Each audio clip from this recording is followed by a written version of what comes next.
tell the tackle to take the defensive end if he's over him. If he's not, we drive down on the first man who is inside. Fullback, we tell him to take the first man outside the offensive tackle. No one shows. He goes right by this and steals inside.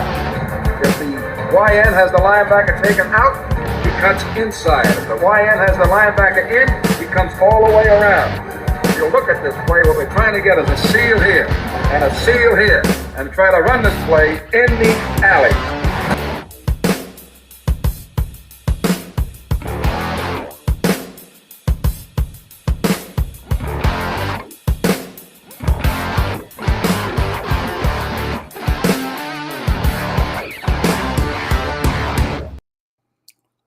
Hey, what's up, guys? Welcome into Packers Total Access. My name is Clayton. You can check us out on Packernet.com. You can find me on Twitter at Packers_access. And we've actually got a special guest coming on tonight, so we're going to cut straight to the chase. We've got our favorite Packers insider, Mr. Paul Bretl, on the line with us tonight. Paul, how are you doing, pal? I'm doing excellent. Always happy to talk Packers with you, Clayton. And I got to say, that intro video gives me goosebumps watching that.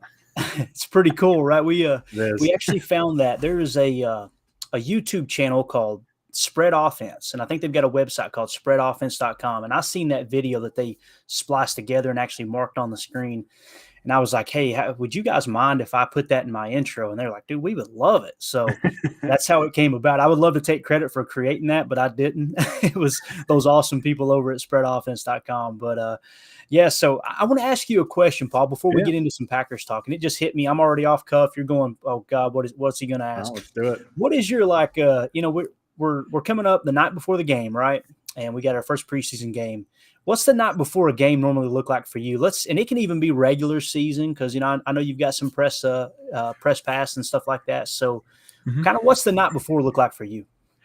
Honestly, the night before is probably the quietest part of the week for me, believe it or not, because any sort of the pregame analysis and looking ahead to matchups and all that stuff has been done at this point for me.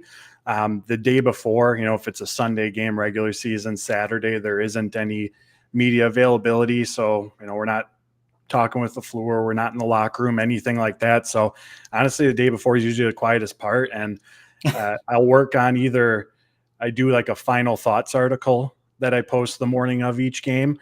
But other than that, I'm guessing that, or I feel like that might be the opposite of what you'd think. But up until that point, I've been knocking out everything I need to. And now we just kind of wait for the game to start and everything we're going to talk about and watch.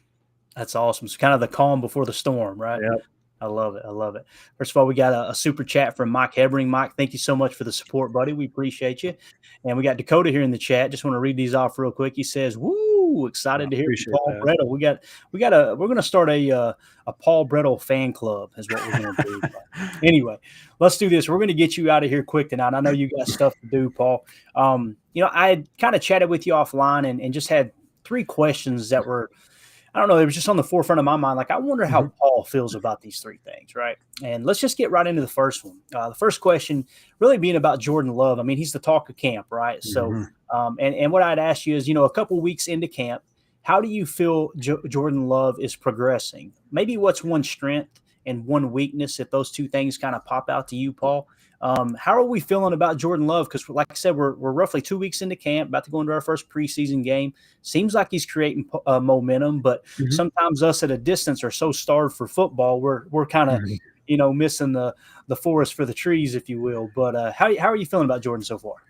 Yeah, there's definitely still up and downs. There's throws pretty much every practice, maybe one or two that he would definitely like to have back. But what I will say, the good stretches of football seem to be becoming more consistent and a little bit longer. I look back at the family night game last Saturday as what I feel like an example that kind of encapsulates what we've seen recently, where at the start of the game, there was some missed throws. I mean, there was that deep crosser to Musgrave he should have hit. There was Musgrave down the seam. It might have been the very next play or two plays later, like, got to hit that. Romeo Dobbs down the right sidelines had a step on Jair. Wasn't able to connect. Like, those are throws he should make.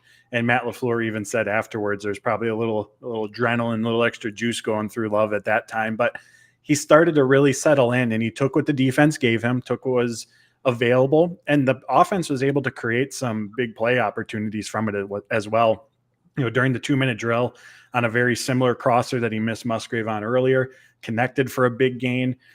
There was a catch and run opportunity on a slant to Christian Watson for about 15, 20 yards, if I recall. And then from about the 21-yard line, a really nice pass to Watson in the corner of the end zone.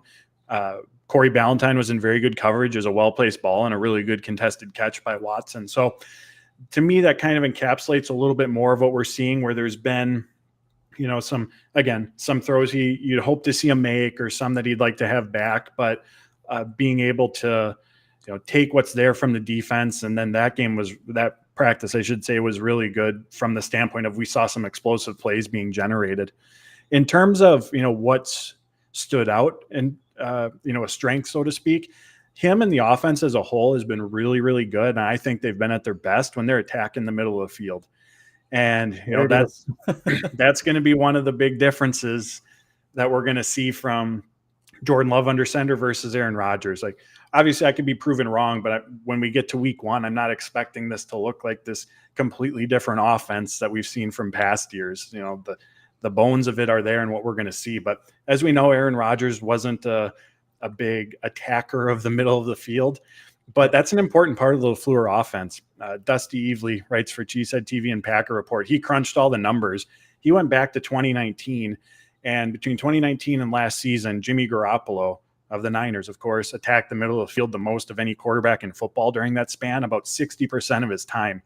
I just looked at Brock Purdy's sample size, and he was right at about that 60% too as well. So we know the LaFleur offense stems from that Shanahan system.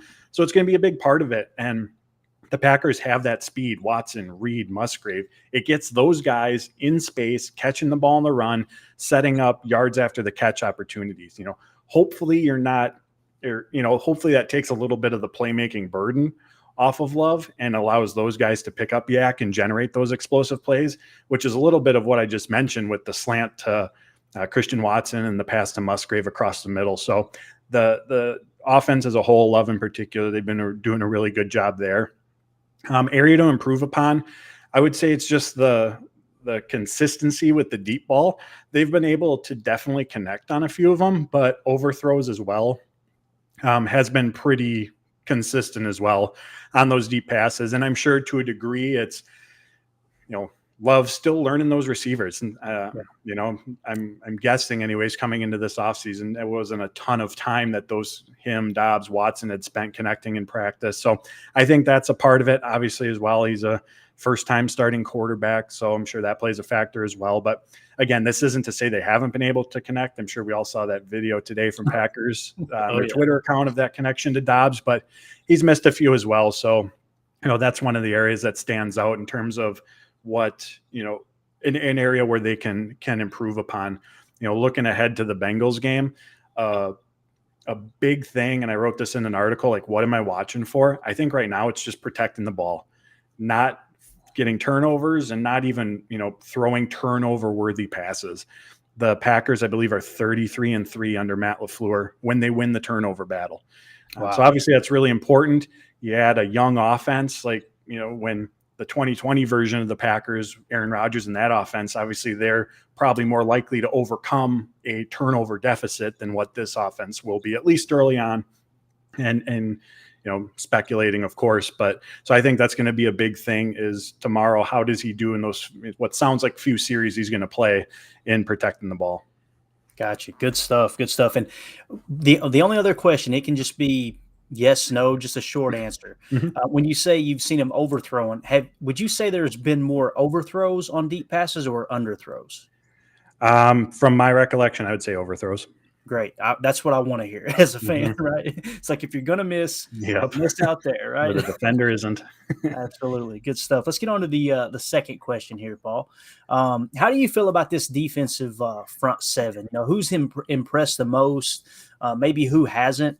I want to give you a window there to talk about the negative too. However, man, everything I'm seeing, it seems like this defensive front's been pretty impressive from the big boys up front to the linebackers there. Just that whole front seven, how they like to mug that A and B gap with Quay. And I don't know, man, I'm getting really excited about seeing this defensive front play. What stood out to you there?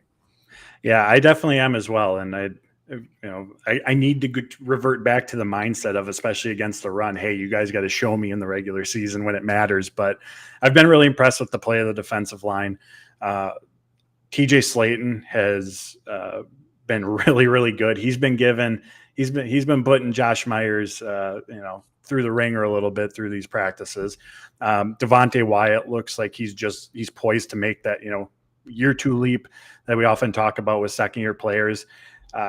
Those flashes that we saw earlier in camp, specifically as a pass rusher, are just becoming so much more consistent. When he bursts through the backfield, he does so quickly. It's been really impressive. And then Carl Brooks, fifth-round rookie, has strung together some really impressive practices over the last week. And Colby Wooden cemented himself as the fourth edge rusher, interior defensive lineman in that rotation. There's just been a consistent push as a whole, as an interior defensive line unit. The offense, for the most part, has really not generated too many big runs running between the tackles, which, of course, is great to see. And I think I talked about this on last week's show, how that unit just looks so much faster with Wyatt taking on a larger role, the addition of Wooden and Brooks. And, like I said, going back to that Brandon Staley defense, which Joe Barry was brought here to run, Brandon Staley said it's important that we have gap penetrators versus the Lancasters and Lowrys, who are space cloggers and, are meant to eat up space. Okay. And one, benefit of having a TJ Slayton, for example, in the middle is that means Kenny Clark's not in the middle. He was actually, and we take it with a grain of salt, but he was listed on the depth chart as a defensive end when most of his snaps throughout his career here in Green Bay have come, in those A gaps, in those B gaps. So what that does is it means more one-on-one opportunities for Kenny Clark. And, well, that's always a good thing. So I've been really impressed with that group. From the clips and stuff I saw yesterday on Twitter, it looked like they did really well in some of those one-on-one drills going against the Bengals offensive line. And I know I'm not terribly familiar with the Bengals depth chart by any means, but I know that they got a pretty stout starting unit anyway. So promising to see, but again, they'll have to carry that momentum into the regular season. At edge rusher, been really impressed with Lucas Van Ness so far. The speed, the power is evident. Like you just see it from him. There drove Yosh Nijman into the backfield. There's one where he just bullied Josiah DeGore into the backfield, and there's been several run defense reps where I've been really impressed with him as well, because we think of his skill set, even his position as edge rusher. We think about getting sacks and pressures, but that group has to perform well against the run too. And he's had several reps where he's done a really good job of setting the edge, forcing the ball carrier inside, or even on play actions, like not necessarily just darting in a straight line towards the quarterback right away and losing contain, but, identifying the quarterback got the ball, does the running back got the ball, and then going from there. So been really impressed with him. And then to the linebackers, Devondre Campbell, Quay Walker, they've just been steady. I've noticed scrolling through Twitter, there aren't a ton of, tweets about stuff that they've done, but it's just because they're just solid. They're just doing what they're supposed to, filling gaps at the line of scrimmage, flowing sideline to sideline. If the ball comes over the middle to their area, they're pretty close by that. Maybe they're not making plays on the ball, but they're limiting yards after the catch opportunity. So I've been really impressed with that front seven as a whole. Jerry Montgomery, run game coordinator, said, we focus on the interior defensive line when it comes to stopping the run, but it takes that entire unit to be better in that capacity. There really isn't, and I'm not trying to be a homer by any means, but there's nothing that like leaps out as, as an evident weakness. And that doesn't mean that there aren't any. I think the biggest thing right now is just being able to take what they've done in practice and do it when it matters during the regular season. But this edge rusher rotation is a lot deeper than what it was a year ago. I remember being one of the bigger concerns that I had going into the season. And unfortunately, when Rashawn Gary got injured, we saw the effects of that. What I will say is, because I know he's a name on the minds of a lot of individuals, is Brenton Cox. Undrafted rookie out of Florida. He's been pretty much with the third team defense the entire training camp up to this point. And there really haven't been a ton of those flash plays. There just haven't been. And in a crowded edge rusher room, it's going to be, interesting to see, because keeping 6 edge rushers, that's a lot. That's a lot of guys to keep. And, I was pontificating before training camp began. Like, could they put Brenton Cox on the roster? Kind of like what they did with Caleb Jones last year. I know he started on the practice squad, but he spent most of the year on the 53 in a developmental role. Like, could they take a swing with him in that capacity if they're fearful that a team's going to take him off the practice squad? But the only player from that group that I could see being unseated is Justin Hollins. And the reason being because from a cap perspective, he's not a roster lock. I think it's like 155,000 in dead cap if they release him. But he spent a lot of time with the ones. He's on the field with a few of the different starting special teams units. He was solid here last year, and the pass rush coordinator, Jason Rebrovich, said that almost immediately he took on a leadership role in that room, joining the team halfway through the season. So if there was going to be someone that Cox replaced, if they weren't going to keep 6, to me, that's where it is. You're a team in a transition year. You take the high upside rookie on the back end of the roster versus the veteran at what looks like on paper deep position group who's going to play a rotational role for one season. Like, in that sense of thinking through it, it might make more sense. But again, based on how Hollins has been utilized, again, with the ones on special teams, I just have a hard time seeing him not being on the roster right now. Yeah, it's so tough. We talked about it the other day, and we were talking about that 6. And it's like, okay, well, if Gary starts on the pup, then we think Brenton Cox makes this roster, and then all of a sudden, here comes Gary off the pup, and it's going, let's see what happens now. But yeah, it's always that tough game you're playing. Trying to keep other teams from poaching your practice squad, obviously. So, yeah, good stuff. Let's move on to the final question here, Paul. I could talk to you all night, man. I appreciate picking that. your brain.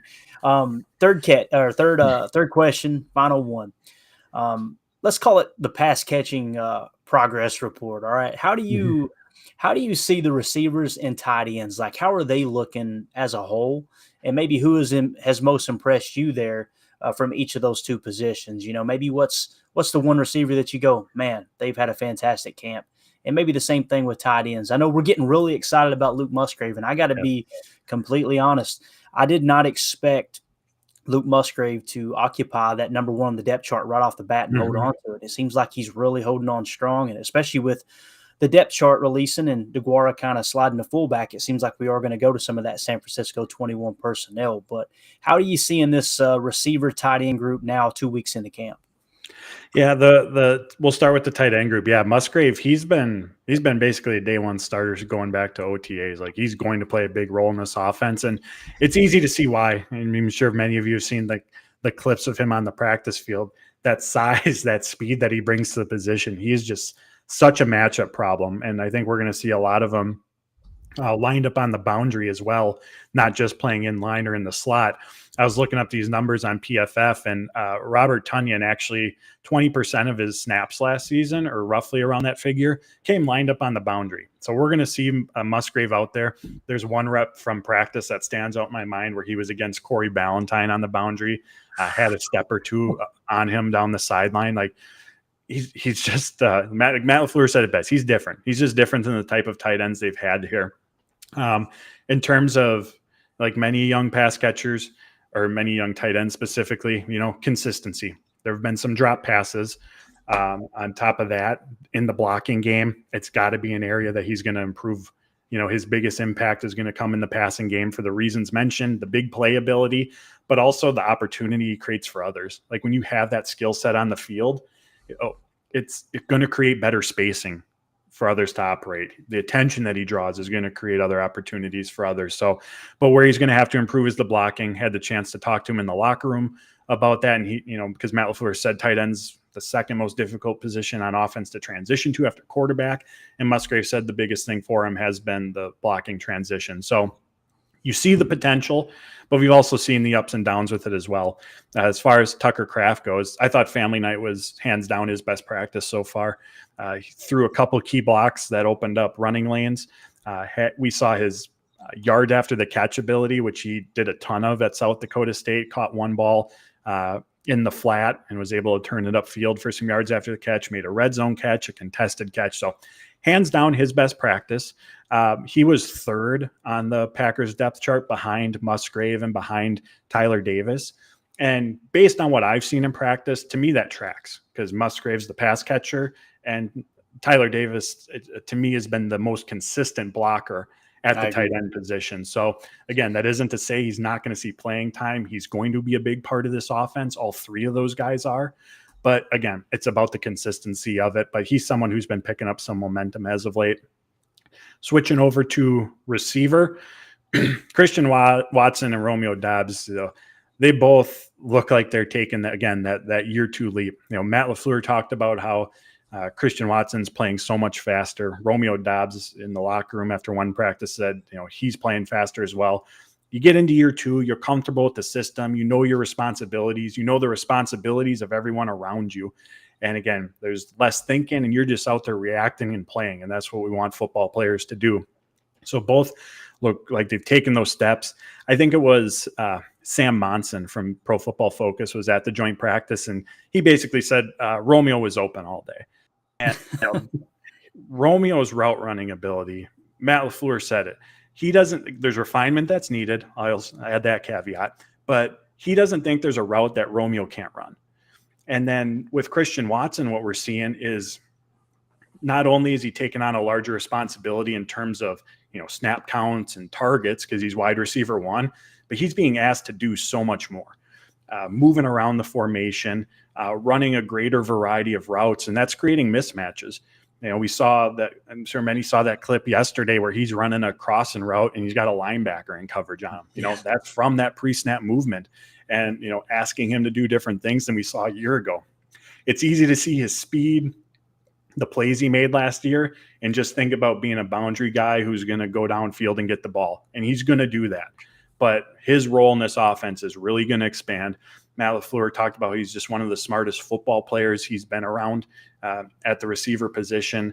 And so he's been, to me, really, really impressive in that regard just because of just how much else he's being asked to do and making plays with that. And obviously that's going to create opportunities for him and everyone else in the offense.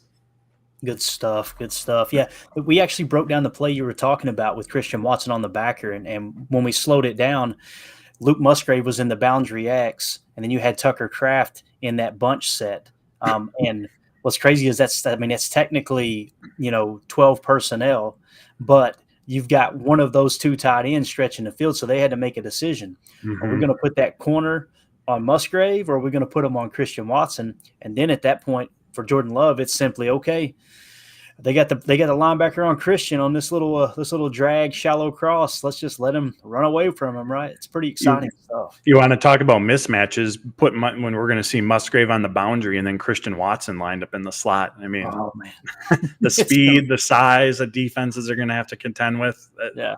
And let's air that thing out every chance we get, Paul. Why not? Everybody's got us picked to finish dead last anyway, right? Let's just go out there and have see what we can do. Love it. Paul, I can't thank you enough. First of all, I want to say this, great article you wrote this morning, and for those of you who haven't checked it out, go check it out. Go to his Twitter page. It's at Paul_Bretl, and wrote a really cool article on what to watch for tomorrow night in each position. I love those. Your article is perfect for someone like me. It's not wordy. You don't use these words I can't pronounce. People hear my accent and they go, that guy is not educated, and they are correct. I read your articles and they're just straight to the point. I absolutely love them. But appreciate that. I said, Paul writes at PackersWire.com, Dairyland Express. Again, follow him on Twitter at Paul_Bretl. Paul, thank you so much for your time, man. We really appreciate it. Hey, appreciate it, Clayton. Always happy to jump on Talk Packers. Awesome. Have a great night, buddy. You as well. All right. That was Paul Bretl, man. I love that guy. That dude is awesome. Absolutely awesome. I'm telling you, how he doesn't have more followers on Twitter is beyond me, because he just does an amazing, amazing job. We're going to bring Jacob in now from the Packernet Fantasy Podcast. Jacob, how you doing, bub? I'm good. Is that not good stuff, man? That was great. That was Paul is becoming one of my quick favorites, my go-tos. Like, I just copy and paste whatever that guy posts because it's the truth. Yeah, that's what it absolutely. is. Absolutely. Looks like we got Tim from Green Bay on the line as well. Tim, how you doing, bud? Hey, guys. How's it going? Oh, we're doing good, man. Doing great. Just sitting here picking Paul's brain. I'm like you tonight. I got 2 pages of notes keeping up with him. But I want to give a shout out real quick to Josh Martin in the chat for the super chat. Hey, we appreciate you supporting the stream, buddy. He said, you see the Bills' new stadium is 3 months into build and already $300 million over budget, but yet fans want to talk trash about us buying stock. Isn't it funny how the Packers give us an opportunity to support our team, right? They say, hey, look, if you'd like a really cool piece of memorabilia, we're going to do a stock drive. We've been doing this since the 20s, right? And the fans kind of rally together and help the team out. That's just silly, stupid, and it's evil for the organization to ask the fans for money. But in these big cities, they force taxpayers to pay for the stadiums, and they don't have any choice. That just always blows my mind. So, Josh, yeah, we're on the same page. And, again, thank you for the super chat. Again, Mike, thank you for the super chat as well, buddy. We appreciate the support. Let's start with you, Jacob. What was your key takeaway there from Paul's assessment? Man, like I said, we covered a lot of things. We covered Jordan Love update. We covered the defensive front seven, and then, of course, the pass catchers. What stood out to you the most, man? Honestly, what was kind of funny, just a random thing, just as you talked about him being like an actual Packers beat reporter, he gets to actually pose questions. He's really in the mix. And you asked him, like, if he gets nervous before the, like what his regimen is. We all know what like a player's regimen is. Like they probably have these rituals. It's kind of interesting to think of the fact that like a reporter has like a regimen too. It's like, or somebody that covers the Packers, they have like a pregame ritual and all that kind of stuff.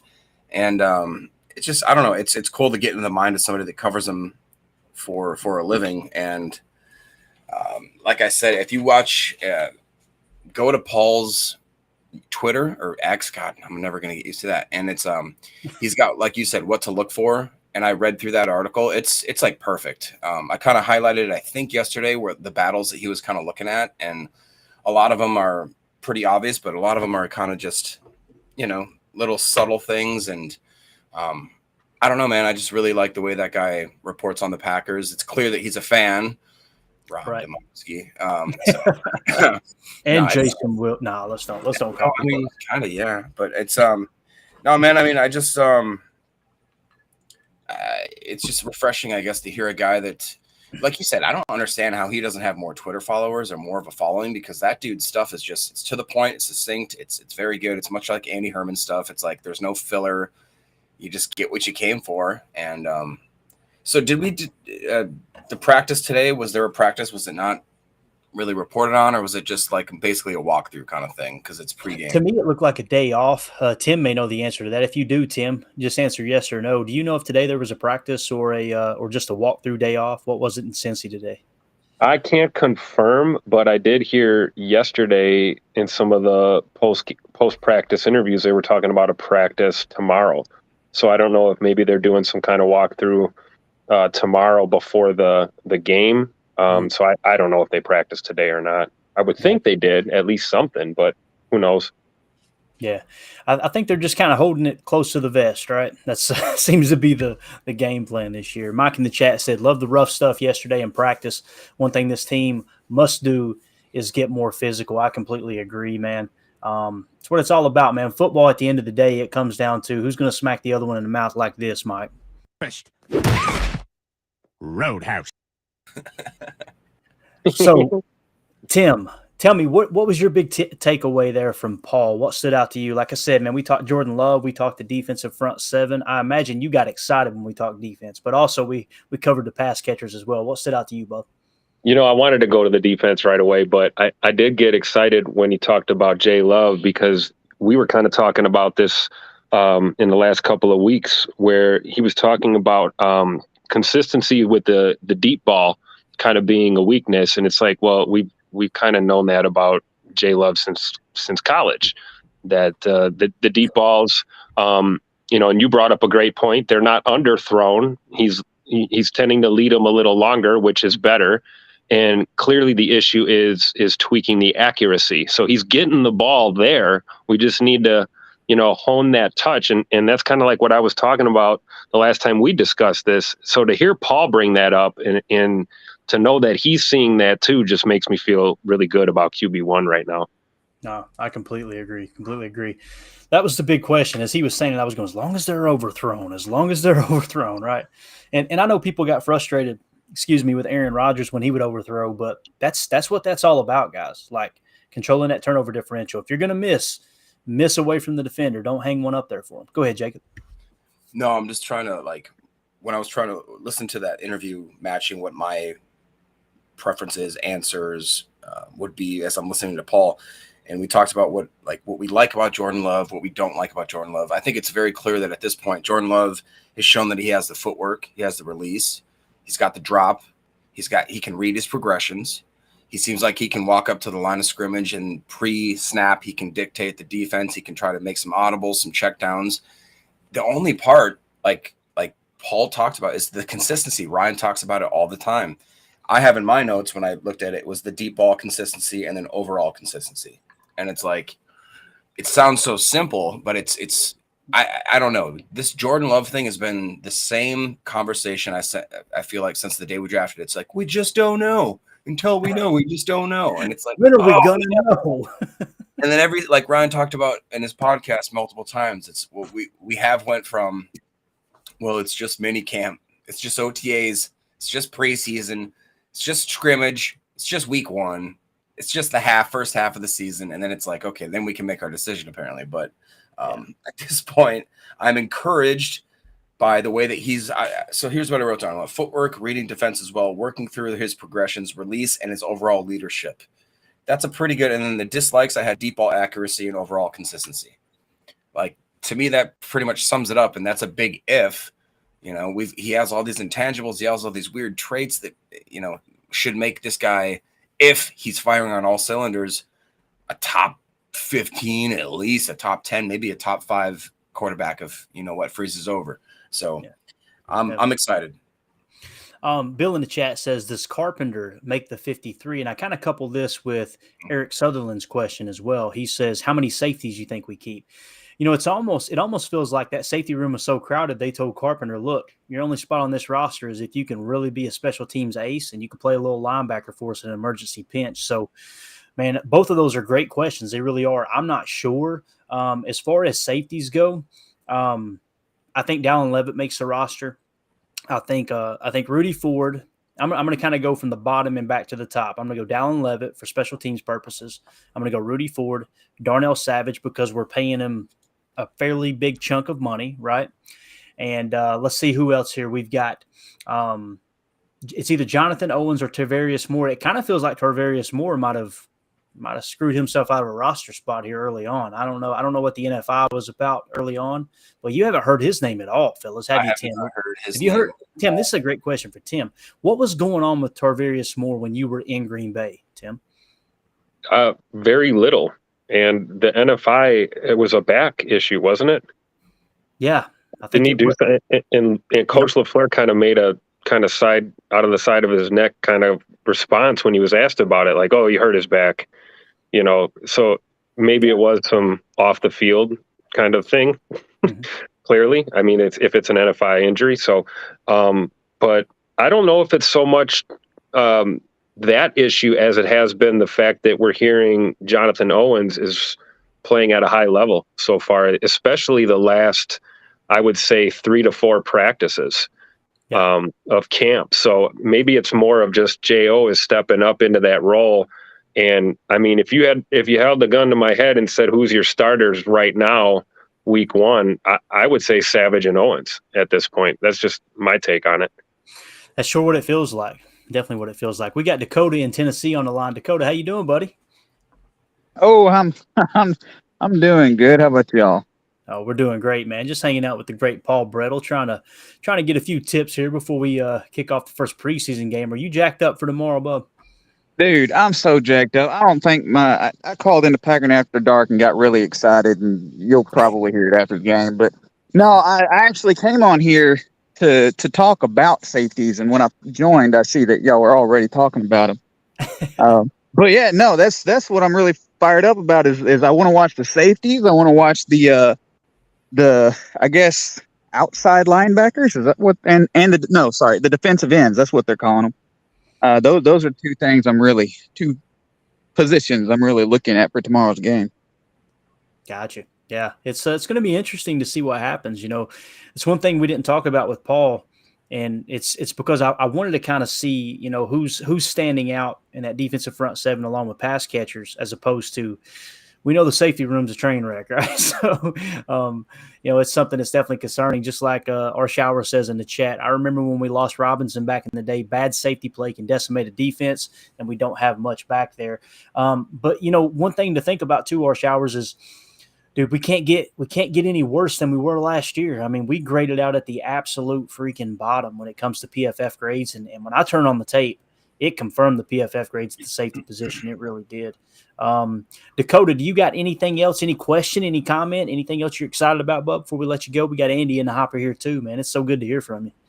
No, that's fine. The one thing I wanted to say is, of course, you can't take much from it because, well, it's me saying it. But I personally, I personally think that they're going to have Rudy Ford and Darnell Savage doing similar job duties.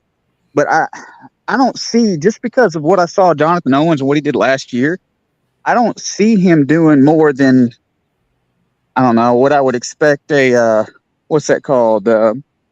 Hybrid linebacker type, just, gap duties, strong safety, don't do much in coverage unless he's the second man covering. So I really don't see him, unless it's a Rasul Douglas type situation where he just kind of kills it once he joins us. But I don't really see him being able to be that, free range safety type. No, definitely. And the thing that I worry about, Dakota, and you're spot on with that. Jonathan Owens is way better tackler than he is in coverage, and the way this safety position works in this defense with Joe Barry is they're pretty much playing right and left safety. There's no longer strong and free safety. So all that's going to take is them flipping the formation to where that rotation, if we are in a cover 3 or a cover 1 man, that rotation has to come down on the strong side. And if that's the case, then guess who's going to be in coverage? It's going to be Jonathan Owens. Now, they may have a game plan for that to where they can just call the signal out the way Rudy Ford will stay free range. But I really don't see Jonathan Owens beating out Savage or Ford. I think what it really comes down to is Darnell Savage and Keyshawn Nixon in the slot. Who plays the slot better, Keyshawn Nixon or Darnell Savage? If for some reason Darnell Savage has a better camp than Keyshawn Nixon, and they say, you know what, Key, let's just stick with kick return, we're going to let Savage play that, then maybe they work Jonathan Owens in, or if they run a little big nickel. So I'm with you, man. Safety's fascinating for sure this year. Good stuff, dude. Hey, Dakota, we appreciate you calling in, man. As always, it's so good to talk to you. Oh, man, absolutely. I'll talk to y'all later. All right, buddy. Have a good night, man. All right, bye. All right, that was Dakota in Tennessee. Let's go to Andy Monday, still stuck in Kansas. Andy, how you doing, buddy?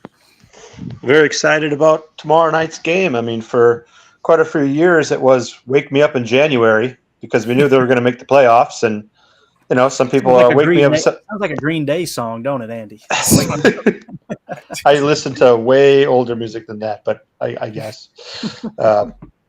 Try not to be any kind of idiot, let alone an American one. I see what you did there. Yeah, I'm not as thick as you dumb I am, really. So with the preseason starting tomorrow, I've been waiting to hear what people's opinion about the team is, especially around this ridiculous core of, well, they don't have Aaron Rodgers, so I guess they're not going to be very good. Now, if you see the reports coming out of camp, but Paul Bretl has been fantastic, and I'll get to some of his D-line talk because I was excited that he talked about that. But if you take what you've heard after you've listened to that series, The Play Callers, hopefully you realize, and if there are people that haven't heard that podcast, do that, because it should erase from your mind we don't have this guy anymore. I know.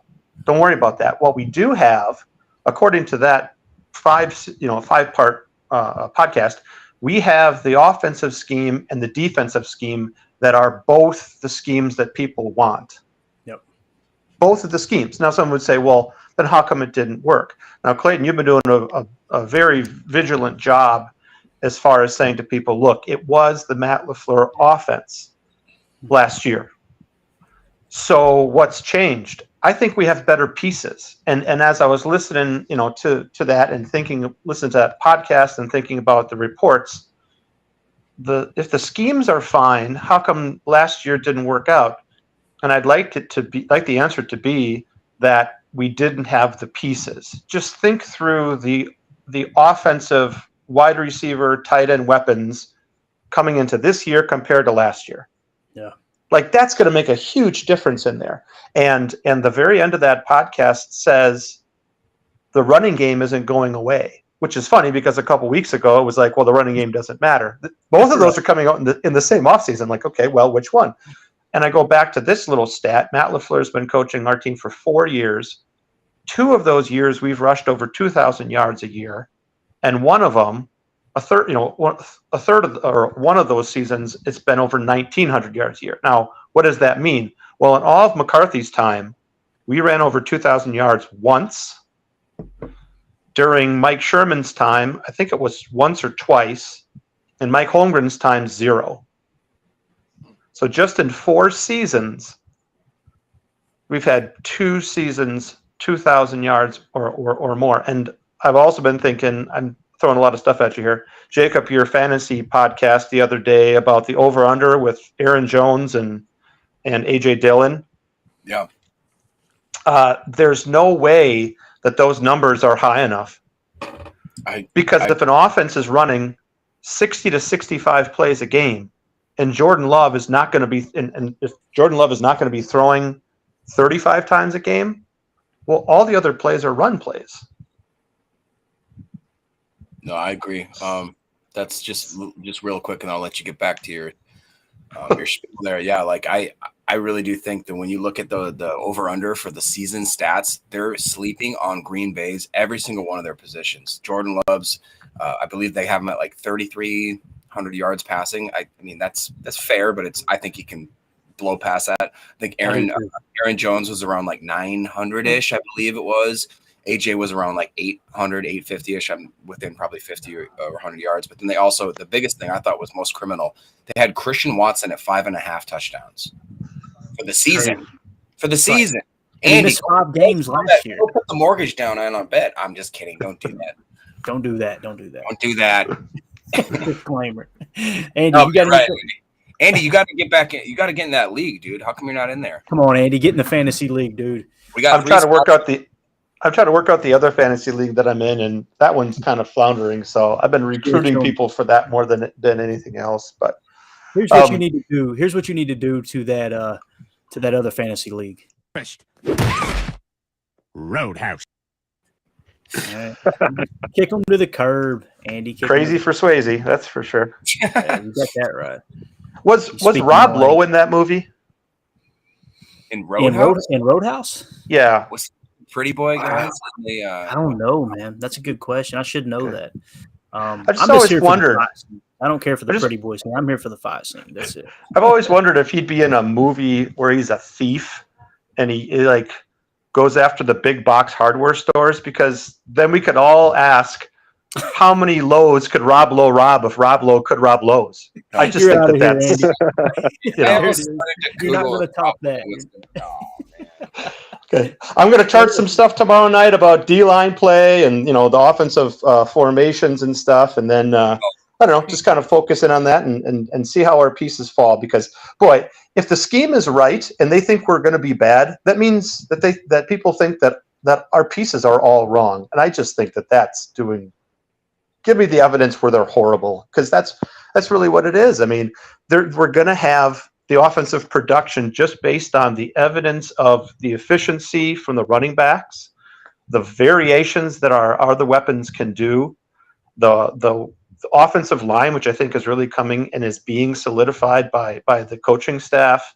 And the only way we're not going to make those statistical heights is if we don't run enough plays. And the only reason we wouldn't run enough plays is if our offense never moves the ball. Otherwise, the plays are going to be there, and the efficiency, it's just math. It's really all that is.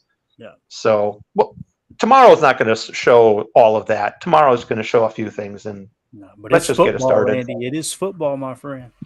Yeah. Yeah. It's been great. We appreciate you calling in, bud. Anything else? Okay. I got to rest my voice. I talk a lot. Nope. No, you're we'll good, see. Dude. Hey, thanks for again. calling in, buddy. Andy. That's Andy. Right, bye-bye. Kansas. All right. Let's get back to the chat here. Let's see here. That SOB had me checking my phone. I'm like, dude, Rob Lowe? Was Rob Lowe in Well, in the we had chat? we had a confirmation here. Let's see who it was. I'm trying to think here. Jeff in the chat. Jeff bringing all the facts. He said no. Lowe was not in Roadhouse. I didn't think he was. He was in one of those old school movies like Outsiders or something like that, where Patrick St. Swayze Elmo's was in it. Fire. Yeah. So Jeff Machete. anyway, that's the Rob stuff we Lowe. get. Rob Lowe did play a thief in Tommy Boy, though. If you remember He that. did. He Yeah, did. well, You're right. Yeah, Look at that stuff. You don't get this on other podcasts. I'm that's sorry. right. Just- Deep dives here, you do guys. not. Oh my goodness. All right. Let's see here.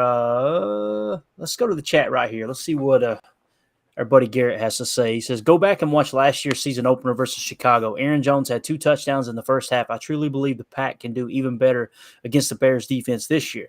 The Packers offense is much faster now, in my opinion. Yeah. That's the thing too. Like it was what Andy was talking about too. He did a really good job. Great job. Great call, Andy. Talking about how these aren't the same weapons, the same receivers, the same, and people go, yeah, they are, Clayton. No, they're not. They've got 1 full year under their belt. They've got another training camp under their belt. And they don't have to worry about the curve of learning the terminology, learning the checks, all those things. And they've gotten now 2 off season. Well, I want to say 2 off seasons, but 2 mini camps and 2 training camps working with Jordan Love, because we know that, Aaron didn't plug into the offseason program. I think they're gonna come out and surprise people. And Jacob, when you talk about 3,300 yards passing, man, I'm sorry, dude, that seems criminally low. Yeah. As you're sitting here talking, I just had this weird epiphany just hit me. So literally, we could break it down, and we don't have to take a ton of time, but you could break down every single positional group on this team, barring the quarterback. I think it's a clear and without any argument that we've gotten better at each positional. Think about it. Running back, you'd argue that the only way you could get better is if your third running back is better than the other one. I would argue that even if Goodson I would argue that's an improvement. Slight, I know, but an improvement. We don't have a fullback. Let's not talk about it. Tight end, 100% improvement. We got 2 brilliant, fast tight ends. And we have DeGuara, who's somewhat of a veteran / H-back who can maybe fill that fullback role. Look at the offensive line. There's no reason to believe that we're not stronger this year going into week 1 than we were last year. That's 100% true. No question. Yeah. You look at the defensive side of the ball, edges. Even if Rashawn Gary is not healthy for week 1, we have Van Ness, and we have a crazy good deep lineup right now, a deep rotation. Interior defensive line, clearly better. We lost Lowry and Jerron Reed. Like I said, not talking smack, but we have Wyatt, Brooks, Wooden, guys that are hungry. Middle linebacker. We have a mentally healthy Quay and a physically healthy Devondre. You look at corners. We've got more healthy corners that have more experience with a couple new great rookies. Safety, maybe you could argue, is not quite an improvement, but we don't know. So it's like Ryan always says, the not knowing is not a negative. It just means it's unknown.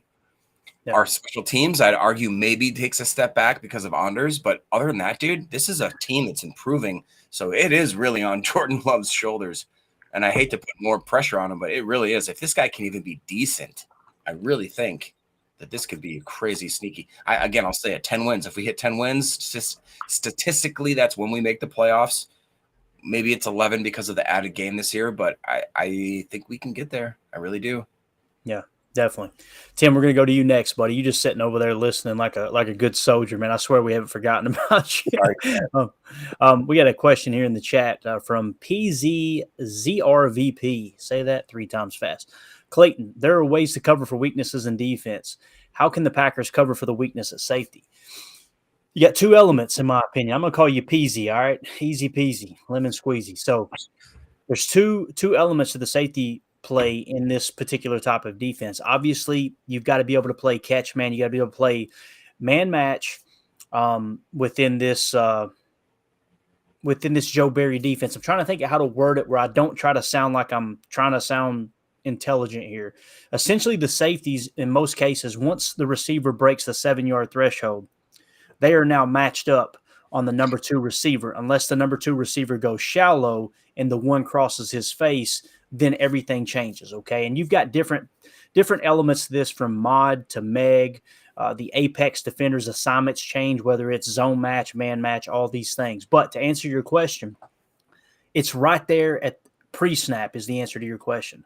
Putting those two safeties on the shelf and playing that quarters coverage, what you're doing is you're showing the same exact look pre-snap, and that prevents the quarterback from gathering information pre-snap. It's simply why Peyton Manning, Aaron Rodgers, Tom Brady, some of the greatest quarterbacks in the history of the game, want to get to the line quick, and they want to read the defense out until the last possible second of the play clock. That's why a lot of those guys aren't very fond of this type of offense, because you've got to take into consideration pre-snap motion, all of those things. So when you're looking at it from the defense's perspective, you don't want to tip that hand. You don't want to give that quarterback any information on the front side. The ball snapped. And here's the other thing. The majority of the offenses in the league now are this Shanahan-style offense. When you're under center and you're running play action, what do you got to do every play action play? You've got to turn your back to the defense and then come back around. If when you snap the ball, the defense is in a look, and then by the time you turn back around, they're in a different look, it causes chaos, right? It's complexity with the illusion of simplicity, as opposed to on offense, it's simplicity with the illusion of complexity, if that makes sense. So I know there's not a lot of Barry fans. I know Mike's one here in the chat. Mike, dude, I respectfully disagree, and it's totally cool. I'm not saying I'm right and you're wrong. When I turn on the tape, I don't go, Joe Barry's a moron. I go, these guys aren't tackling. These guys are blowing coverage, you know? When I see multiple defenders look at each other on the tape and go, what are you doing? That tells me, I'm not a bright man, but that tells me somebody didn't do what they were supposed to do. Therefore, how can we even begin to grade this defense if they're not in the right place? Now, to Mike's defense in the chat, whose responsibility is it to coach these guys up, Tim? It is Joe Barry, right? So you've got to put some of that blame on Joe, because it's their responsibility to get them ready. I'm a little more lenient towards Joe Barry, because they're not treating these defenders like kids. Like, okay, we've got to coach them and show them every little thing, because we've said it all off season long, Tim. There's a bunch of first rounders on this defense, right, man? Absolutely. And, to get even simpler, I mean, what's a great way to prevent, or to go back to the original question, what's a great way to cover up for weaknesses at the safety position? I don't know, have a absolute gang of monsters on your defensive front that are not giving these quarterbacks the time to get the ball out. If you can't get the ball out, I mean, the safety's going to pick his nose all afternoon, because there's not going to be a whole lot of work back there. So, and as far as Joe Barry, man, anyone who is in that camp of, and again, I respectfully disagree with the Joe Barry haters, just like you. Come to a camp, come to a practice. Joe Barry is extremely engaged with these players. I was watching a lot of the drills last week, and, he was playing middle linebacker on a lot of these drills with, the D line and the O line, and just working across the different groups. And, he's engaged as a coach. So if there's any doubt in your mind that he's getting these guys ready to play, I mean, you can literally see it. And, to finish the point, Jair said it himself in the interview. Right. Players got to make plays, just like I always say, man, players got to make plays. And they made a lot of excuses last year. And, maybe it's one of those things where guys didn't, they weren't watching enough film, or they weren't putting in that extra prep needed to know where you're supposed to be and what your responsibilities are, because in the blink of an eye on the field, it can all change. You got to know. So, yeah. I mean, and if you pay attention to, like, all of those excuses that were being made, right? And when you see the mistakes on the back end, Jerry Gray left, right? He went to Atlanta, right? Mm-hmm. It's obvious he didn't see eye to eye with this. Okay, well, he was coaching the DBs. Like, come on, dude, you got to accept some responsibility too, right? And they seem to love Jerry Gray, but I don't know. It's gonna be interesting to see how it unfolds for sure. Coda's got a great question here in the chat. He says there was a bunch of hype about our defense coming out of camp last year. What are the big differences going into this season? The hype that I remember personally, Coda. I'm just going to mention the first thing that comes to mind. I remember people talking about Devontae Wyatt in training camp last year, right? They were talking about how quick he was off the line. Man, this guy, he looks like he's gonna be great. And then he couldn't get on the freaking field. So that's where I do blame the coaches. And this goes back to Mike's point is like, why did we hold Devontae Wyatt back so much instead of turn him loose? And I think that answer is probably I'm not trying to use him as a scapegoat. You guys know I love Aaron Rodgers. I'm an Aaron Rodgers fan. I appreciate everything he's ever done for the organization. But that whole mentality last year was, hey, we're trying to win now. If we think these guys starting gives us just 1/10% of a chance to play a little bit better football today as opposed to 2 weeks from now by getting people snaps now, we're going to stick with those starters. I think that answers the question. This year, I think they're going to turn those guys loose like Lucas Musgrave, which we know they're going to get a good solid rotation. So to answer your question, Coda, to me, man, it seemed like they were holding some people back, right? I mean, think about it this way too, and I don't want to get on a bash fest for the coaches, whether it's LaFleur, Bisaccia, or Joe Barry. But man, when you go back and watch the first quarter of that season, Coda, it's hard to stomach the thought of Amari Rodgers returning kicks and Keyshawn Nixon blocking for him, but that's what the tape was showing. So it's like, I think that's going to be the difference with this defense this year is they're going to turn the young guys loose. I think you're going to see Carl Brooks. I don't think they're going to hold Carl Brooks. I think you'll see Carl Brooks get more snaps this year than Devontae Wyatt did last year, if that makes sense. I think they'll give him more opportunities because he seems to flash. And you heard Paul Bretl, man. He brung his name up, Jacob. He mentioned Carl Brooks by name there again. That's one name that just keeps – and there's multiples, right? I mean, you got Carrington Valentine, you got Carl Brooks, you got these guys that are later round picks that seem to be flashing, don't they? Yeah, no, I mean it's very encouraging. And one thing again that I'll reiterate that you said, we had Devontae Wyatt. He was shining last year. He's shining this year. The difference is that there's not two veterans that we've already paid a lump sum of money to that are going to take 1,200 snaps away from the interior defensive line. Jerron Reed and Dean Lowry had 1,200 plus snaps between the two of them. Imagine if you even disperse those equally between between Wyatt, between Wooden, and between Brooks. I mean, and like you said, these aren't just one or two things that you hear in camp. It's every day Wyatt looks like a freak. I saw some extended footage from the Bengals scrimmage, well, whatever you want to call it, joint practice yesterday.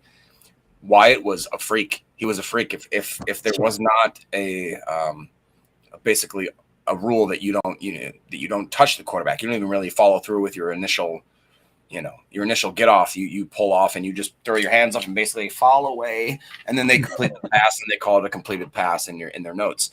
But we had multiple with Wyatt and Brooks where if you let that thing go 100%, those dudes are getting flattened down. And it was Jake Browning. It was also Trevor Siemian, who they have on their roster now. So again, not necessarily as far as like the who's who, but Trevor Siemian's he's a veteran quarterback. You know, if anything, you'd think that I still think it's time to pump the brakes and say that the Packers have a wonderful defense. We're going to be amazing. Everything. We definitely need to see what it looks like Friday night.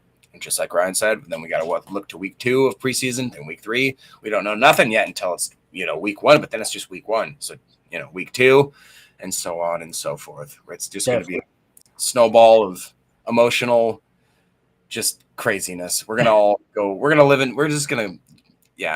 it's going to be a rough ride. But hopefully, like I said, if we finish this year and if we can get Packer fans in the mental headspace to think that an 8-win season is a good year, then I think we'll have a good year.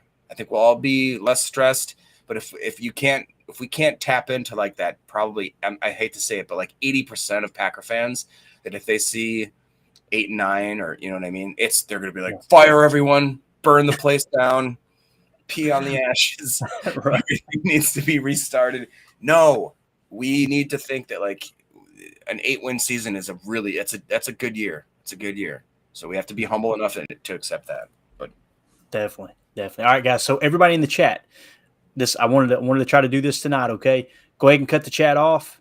I don't want you guys wasting your time chatting when we get to this point because we got to start wrapping the show up. I want to make sure I get to everybody's comments, so I don't want you to feel like, oh man, he didn't get to my comment at the end. So we're gonna kind of read what we got left here and get ready to wrap this thing up. I got a couple film tapes I want to show you guys as well. That's kind of cool. Kevin in the chat said, "Love the show, boys. Jacob always at least one diatribe that gets me so excited for Packers football."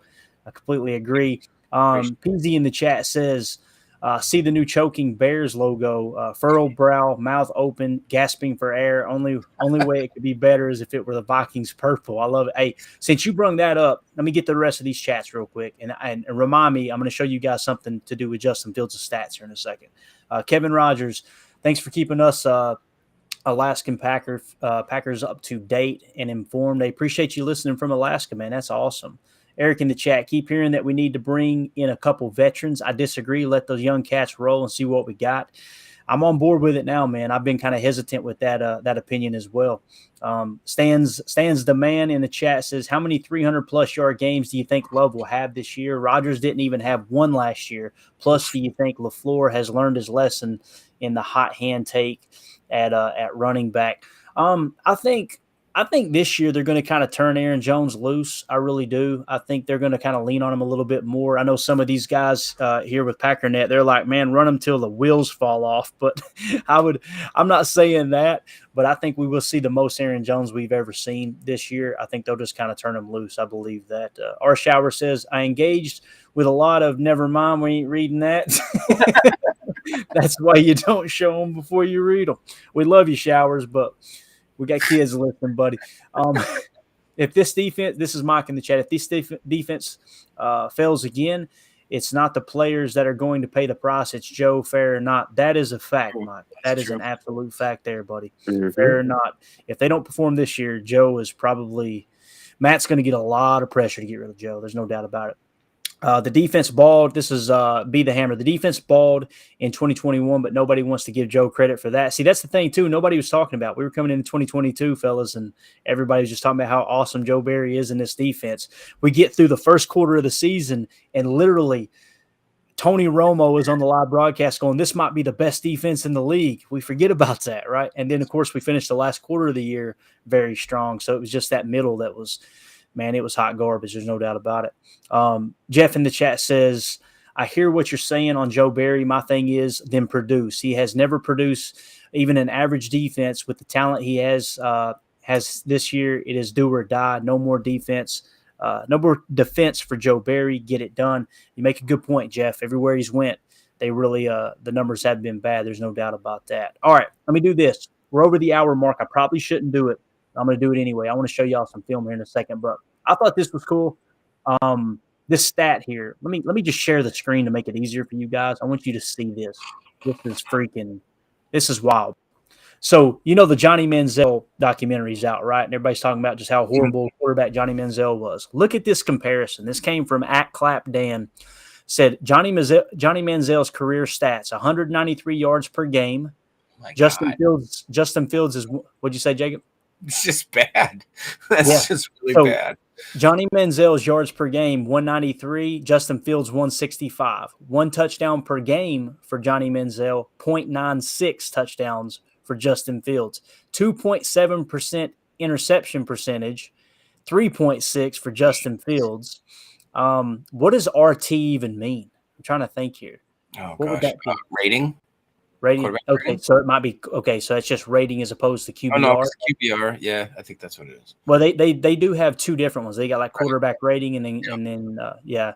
So 74.4 for Johnny Manziel. It's 79.7 for Justin Fields. QBR 52.4 for Johnny Manziel. It's 42.9 for Justin Fields. 0.25 win percentage for Johnny Manziel, only 0.2% win percentage for Justin Fields. Boys, Johnny Manziel was a better quarterback than Justin Fields has been to this point in his career. Now, again, you guys have heard me say it. It's early. Justin Fields could turn out to be a good quarterback. I'm not writing that off. But there is absolutely zero evidence that suggests that at the moment. And it's just amazing that the mainstream media overlooked that. All right. I'm going to go to my program here. I want to show you guys just a couple of things, and we're going to get out of here. We got to make this quick because we were way over on time. Let me share the screen here. And you guys confirm that you can see this, please. Gotcha. All right, cool. Let's zoom it in a little bit. Let's get funky here. All right. So this is the throw that we showed you guys yesterday, right? This was Jordan Love. You guys remember me saying he looked the safety off, how he stayed looking left? I tried to zoom in right there to show you guys that, and then last second snaps back right because he was going up against cover one man. right? So here's a better view that the Packers released today. Check this out. Watch his face. Left, left, left. Here's the hitch. Now he's right. Holds the safety to the center of the field, and look at his throw. Right on the money, dude. Right on the freaking money. Right. He wears number 10 because he throws dimes. I love it, dude. I love it. Check this out. This is cool too. Watch him celebrate, right? He's got his boy Christian Watson there. Going up. I apologize. Look, there's Christian, right? Now look at this. Jaden Reed, right? That tells you those three guys were in the route combination, right? The route concept. So now look at the next one. Look right here. That's Luke Musgrave. So your 11 personnel was Jaden Reed over Samori Toure, Luke Musgrave over DeGuara, whoever else, Tyler Davis. So that's going to be your number 1 tight end. This is going to be your number 3 receiver. Dobbs was the one catching the deep pass, not Christian Watson, not the speed demon Jaden Reed, not Mr. 21-mile-an-hour Luke Musgrave. It was Dobbs over the top against cover 1 man, which means they probably drew some attention underneath to Christian Watson. I just thought that was cool. Now, defensive line play. This is where it gets fun, all right? This first video right here is Kenny Clark. I want you to key in right here on number 75, okay?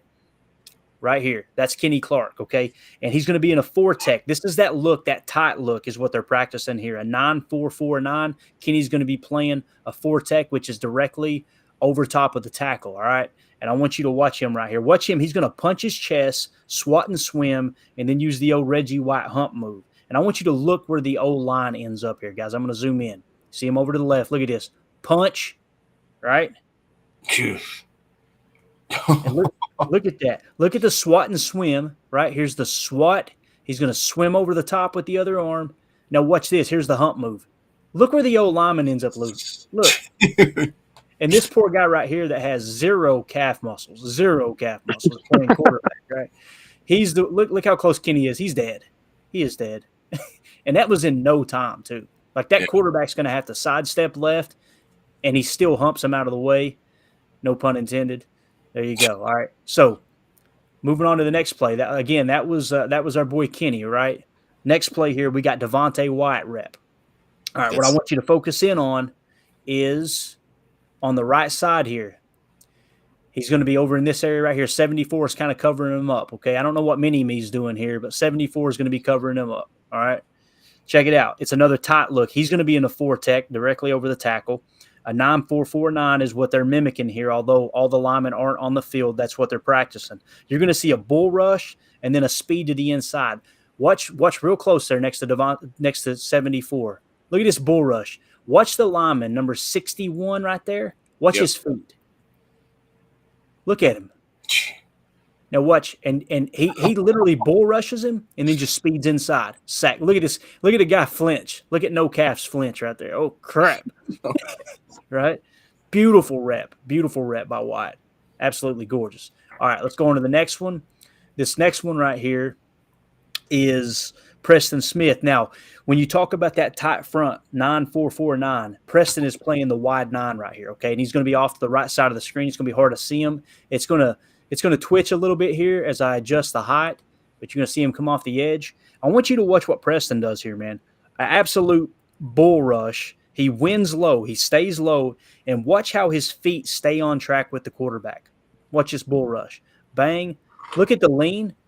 Look at his feet going straight to the quarterback.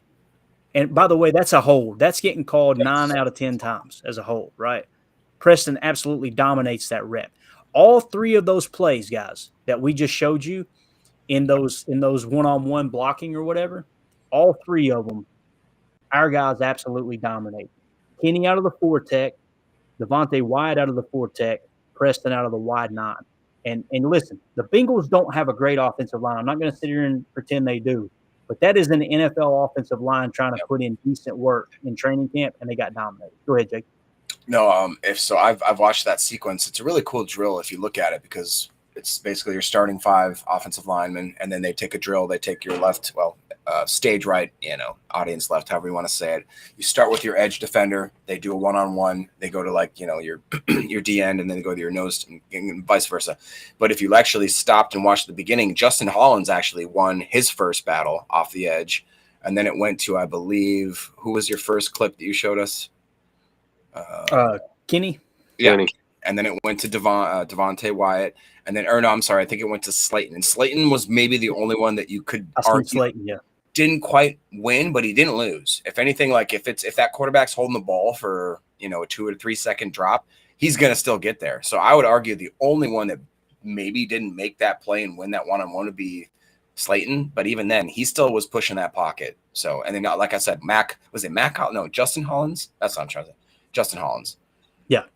He won his rep too. So, like you said, we're not going against the end-all be-all of offensive lines here, but it's really encouraging to see them making those strides.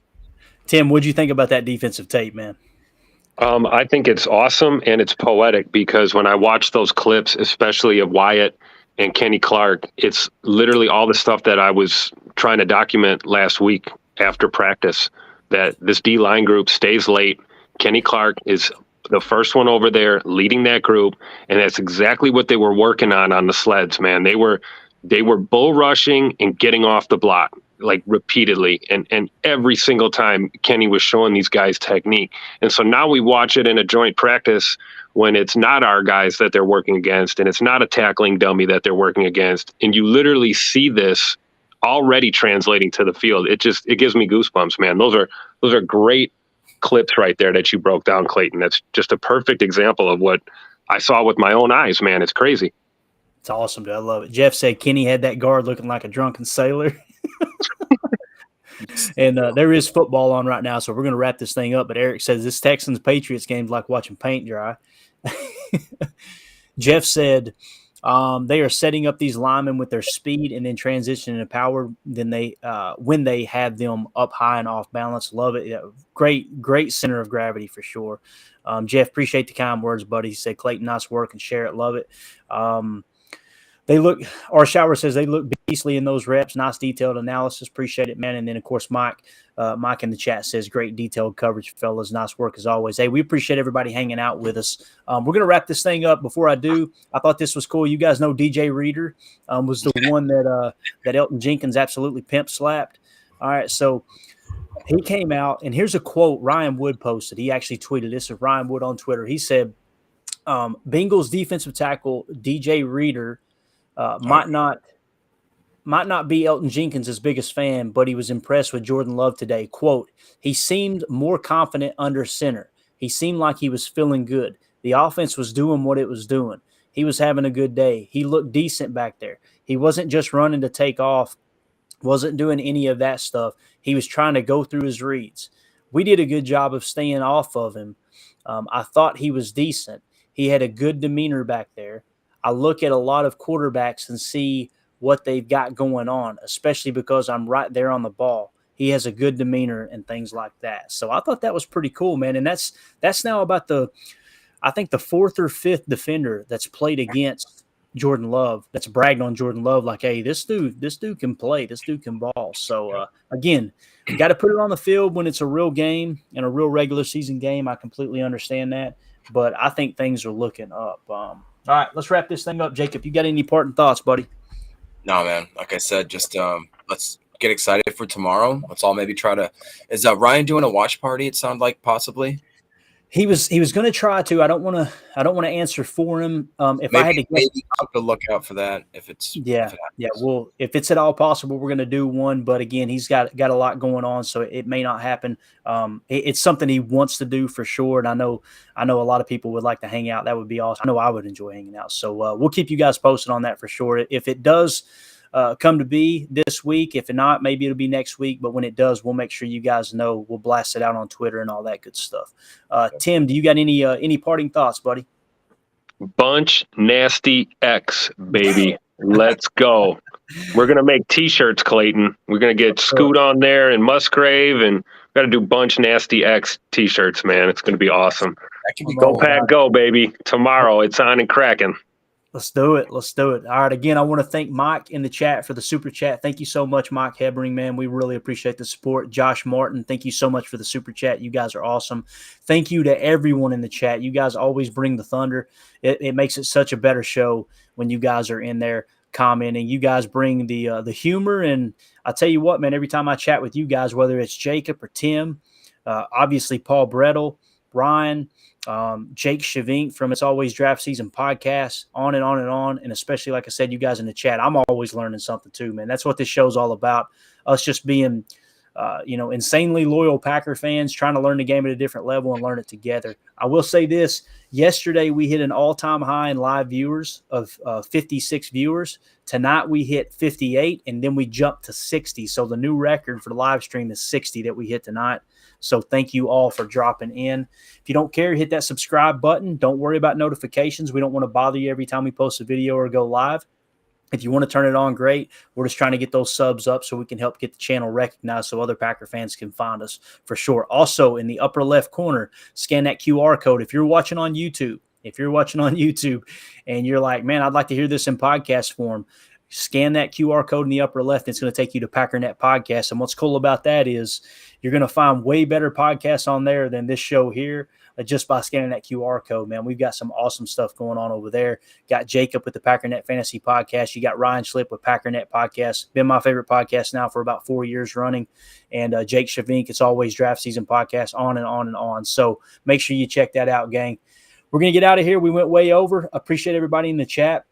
For those of you listening on the pod, thank you for making us a part of your day. As always, let's go out and be the change we want to see in the world, and go Pack Go. The power sweep. Actually, it's the lead play in our offense. Tell the tackle to take the defensive end if he's over him. If he's not, we drive down on the first man who is inside. Fullback, we tell him to take the first man outside the offensive tackle. No one shows. He goes right by them and steals inside. If the YN has the linebacker taken out, he cuts inside. If the YN has the linebacker in, he comes all the way around. If you look at this play, what we're trying to get is a seal here and a seal here and try to run this play in the alley.